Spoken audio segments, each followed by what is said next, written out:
Bencana kabut asap yang menyelimuti hampir di seluruh wilayah Sumatera dan Kalimantan mendapat perhatian masyarakat luas, tidak terkecuali bagi Partai Demokrat. Partai Demokrat telah mengirim tim medis guna memberikan pertolongan kesehatan bagi masyarakat yang terkena dampak dari kebakaran hutan.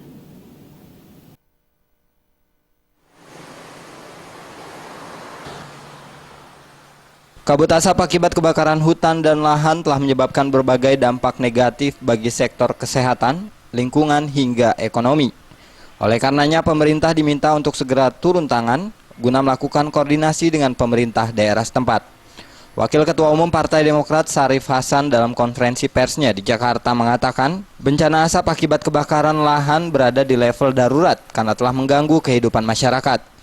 Sebagai partai yang pernah memimpin pemerintahan selama 1 dekade, pihaknya berpandangan bahwa pemerintah di bawah kendali Presiden Jokowi harus segera melakukan action plan dengan melakukan koordinasi lintas sektoral. Pihaknya pun mengajak seluruh lapisan masyarakat untuk bahu-membahu menanggulangi bencana asap. Partai Demokrat menginginkan agar pemerintah untuk segera turun tangan secara langsung menangani permasalahan asap ini. Kami tahu bahwa permasalahan asap ini diperparah dengan musim kemarau seperti sekarang ini, dan kami tahu pasti gambut yang kadang-kadang sedalam 7 meter itu dengan hanya sedikit saja angin gesekan itu bisa menimbulkan api. Termasuk dari partainya sendiri, Ketua Divisi Tanggap Darurat DPP Partai Demokrat Umar Arsal mengatakan, Partai Demokrat sendiri telah membagikan sebanyak 50.000 masker kepada masyarakat Sumatera dan Kalimantan yang menjadi korban asap.